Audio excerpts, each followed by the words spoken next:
Ya, baik. Di sini saya mau memberikan tanggapan terhadap seseorang yang meminta kejadian pada waktu hari Pentakosta itu terulang kembali. Mari kita saksikan videonya. Kami rindu melihat yang terjadi di kamar loteng, terjadi juga di tempat ini Tuhan. Kami minta saat ini Tuhan. Kami minta saat ini Tuhan dalam hitungan ketiga. Apa yang murid-murid-Mu alami di kamar loteng terjadi di tempat ini. 1, 2, 3. Nah, coba perhatikan. Dia minta dalam hitungan ketiga, lalu dia hitung 1, 2, 3. Dia mau perintah Tuhan kah? Saya kira ketuhanan Roh Kudus pada hari Pentakosta itu terjadi atas kehendak Tuhan, bukan karena diminta oleh manusia.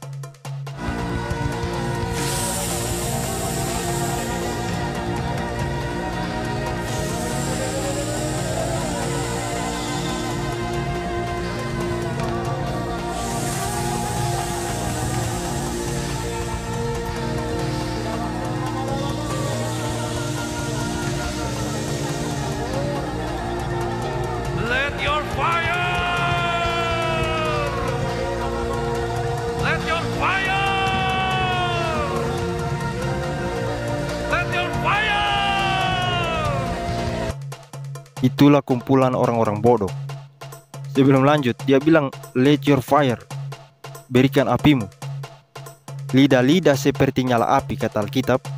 Itu adalah teofaninya Roh Kudus, penampakan Roh Kudus dalam wujud lidah-lidah seperti nyala api. Jadi itu bukan api pada umumnya ya.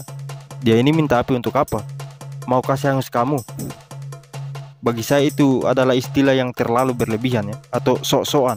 Lalu tadi setelah dia minta sambil perintah-perintah Tuhan, dia hembus-hembuskan nafasnya ya. Wah, lalu orang-orang mulai berbahasa roh katanya, mulai kepenuhan katanya.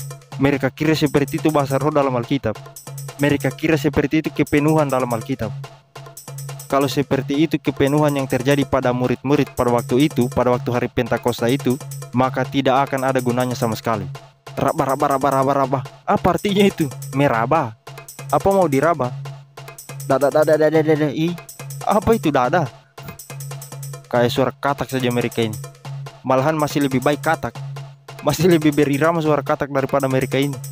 Kalau saudara perhatikan Alkitab, maka saudara akan tahu bahwa siki raba-raba dan apa segala macam itu hanya tong kosong, jelek bunyinya.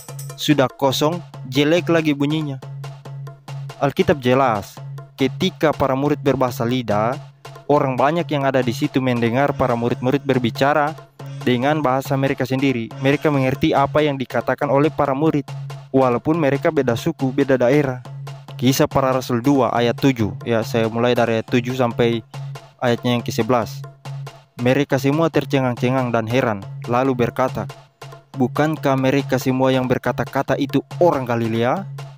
Bagaimana mungkin kita masing-masing mendengar mereka berkata-kata dengan bagaimana mungkin kita masing-masing mendengar mereka berkata-kata dalam bahasa kita sendiri, yaitu bahasa yang kita pakai di negeri asal kita. Kita orang Partia, Media, Elam, penduduk Mesopotamia, Yudea dan Kapadokia, Pontus dan Asia, Frigia dan Pamfilia, Mesir dan daerah-daerah Libya yang berdekatan dengan Kirene, pendatang-pendatang dari Roma, baik orang Yahudi maupun penganut agama Yahudi, orang Kreta dan orang Arab. Kita mendengar mereka berkata-kata dalam bahasa kita sendiri tentang perbuatan-perbuatan besar yang dilakukan Allah." Sekarang apa? Baik yang mengucapkan maupun yang dengarkan sama-sama tidak tahu artinya. Jadi apa gunanya itu? Supaya dibilang rohani, supaya dibilang ada Roh Kudus. Yang tidak ada gunanya sama sekali itu dibilang ada Roh Kudus. Hanya kebanyakan acting begitu dibilang ada Roh Kudus. Dasar penipu. Kalau dulu orang sesat menyesatkan secara tersembunyi, sekarang setelah internet berkembang, justru mereka sendiri yang mempertontonkan kebodohan mereka itu ya. Dan puji Tuhan, atas kehendak Tuhan, semua kepalsuan itu mulai terbongkar satu persatu. Jadi si raba-raba dan apa segala rupa itu adalah palsu. bantu share video ini. Mari kita kerjasama menjangkau banyak jiwa bagi kemuliaan Tuhan.